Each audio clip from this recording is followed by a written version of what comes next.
We all have those Christmas morning memories that linger long and hard in the memory. Those moments that get brought up year after year as your family gathers around the Christmas tree on Christmas morning. Sometimes accompanied by belly laughs, other times with exasperated sighs and shakes of the head. No matter what, there's always something on Christmas morning, something that doesn't go quite as planned. One such story in my family is the infamous recounting of Felix, our now 6-year-old nephew, and his second Christmas morning with my mom. Now, you have to remember that Felix was my mom's first grandkid, and so his second Christmas, well, not his first one, kind of felt like it because he was finally old enough to actually know what was going on a bit. He knew how to open presents, that he got toys to play with, and so that particular Christmas morning felt like kind of a big deal. It was like all of our old traditions that we still held became amplified because we were welcoming this little guy into them as well. Now, my mom was ecstatic because she had thought she had gotten the ultimate big Christmas gift. See, that's one of our family's traditions. Our big gift doesn't get wrapped. It is the first thing that you see when you walk into the living room on Christmas morning right there under the tree. It's just out there waiting for you to see it. My mom had found this awesome hybrid of a rocking horse that also kind of bounced. It was very akin to something that my sisters and I had when we were little. She was so excited, convinced that her little boy was going to love it and that his first real Christmas at Grandma's was going to kick off with a joyous, perfect moment. Well, we all trooped out into the living room together, my sister holding Felix, and there was his horse. He looked at it, and my mom scooped him up, and we got him on it and started him bouncing, and he burst into tears. And not just like small, kind of uncertain tears, but rather full, big, dramatic, this is the worst thing that could be happening to me tears. We have pictures of him with his head literally thrown back in sobs while my mom sits in the background with the most disappointed look on her face that you have ever seen. If you want to see it after church, ask me. I have it on my phone. All of that buildup and just kind of fell flat. Now, as the morning wore on, Felix grew to love his horse, and we have other pictures of him smiling and laughing while riding it, but none of that can change that initial moment of disappointment. We have a tendency to do that, don't we? Particularly when it comes to Christmas. We build things up so high in our heads. We spend so much time prepping and preparing and bustling around that when the moment finally gets here, it tends to disappoint. How many of us have sat around a living room scattered with remnants of wrapping paper and sighed and said, all that work, and now it's over. I think in some ways this inevitable feeling of letdown has only gotten worse as the Christmas season has become more and more elongated. We start gearing up for Christmas the second the calendar hits November 1st, if not before.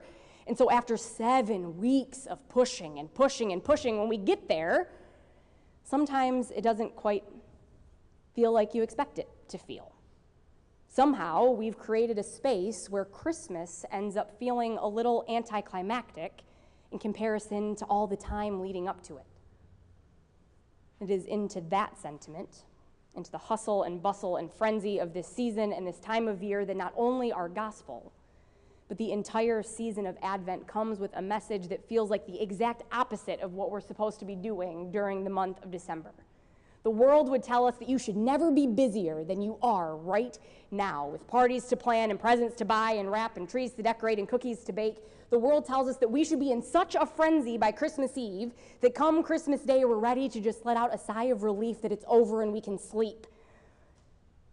Yet the church, the gospel, the season of Advent tells us that if Christmas comes and Jesus' arrival feels anticlimactic, then maybe you haven't quite done Advent well. The true heart of our gospel this week, the main point that Jesus is trying to get across to the disciples, boils down to those 2 very Advent-y words: keep awake. He's trying to help them wrap their minds around what is coming, this period of waiting and watching and anticipating. He's trying to give them guidance about how they can live during that period. Now, we could talk about how this seems like just a continuation of the message we've heard for the last 3 weeks, a message about diligence and preparation and anticipation. But somehow, In Advent, that message shifts a bit. It shifts from anticipating the future to living into the present moment. What Jesus wants the disciples to recognize is that they have no idea how long they're going to be waiting. Even Jesus himself doesn't know the day or the hour, and because of that, the disciples have to be careful about how they wait. If they spend that time in blasé apathy, well, they might miss the coming. But at the same time, if they spend all that time looking around every corner and looking towards the horizon just in case this is the moment, they're going to miss the world around them. It's a delicate balance, this line between anticipatory preparation and losing the forest for the trees. Because while Jesus does want them to keep awake for his coming, he doesn't want them to sacrifice living their lives in the kingdom.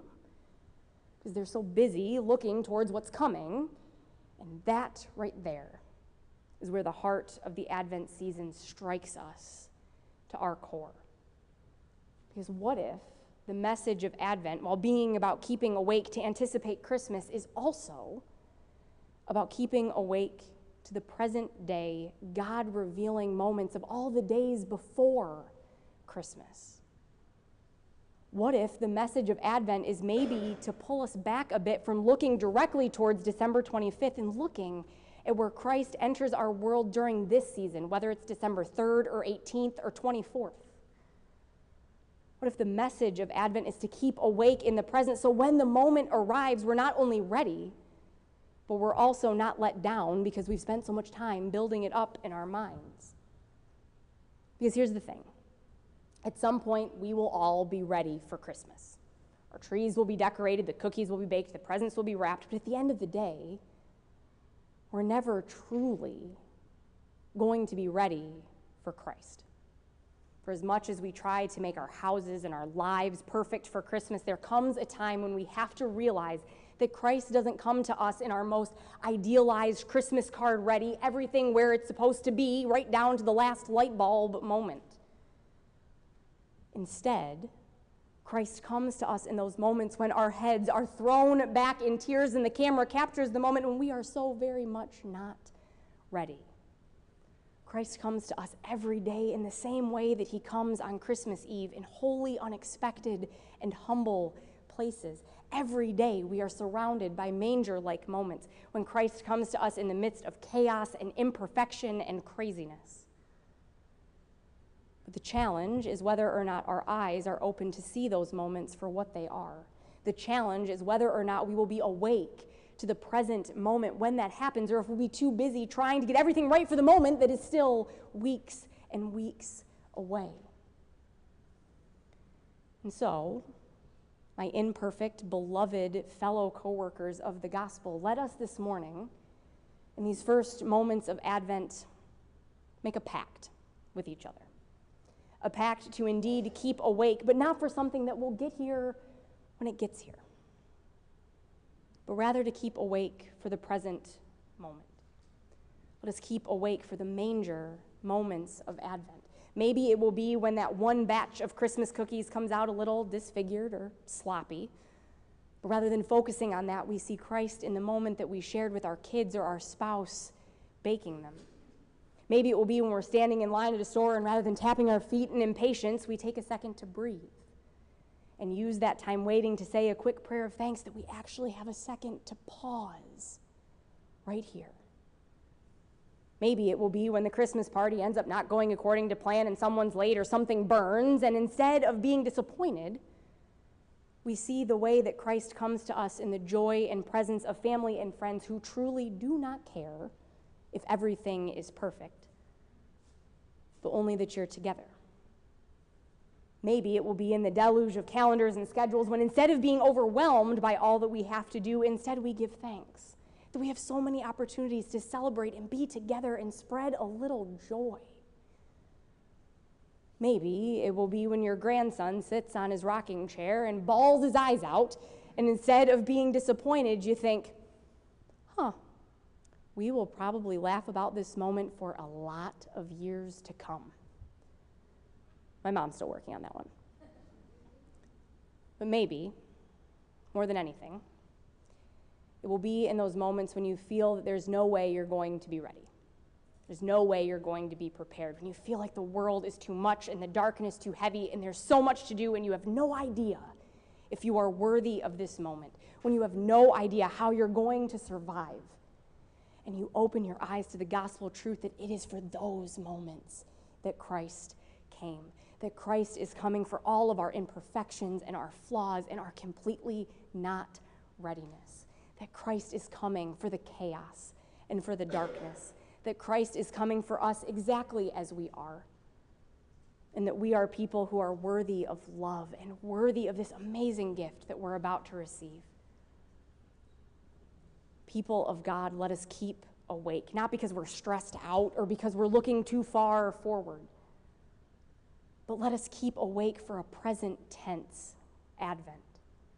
Let us keep awake to all the little things so that when Christ does come, it doesn't feel anticlimactic, but instead we can let out a deep breath and say, thank God you're here.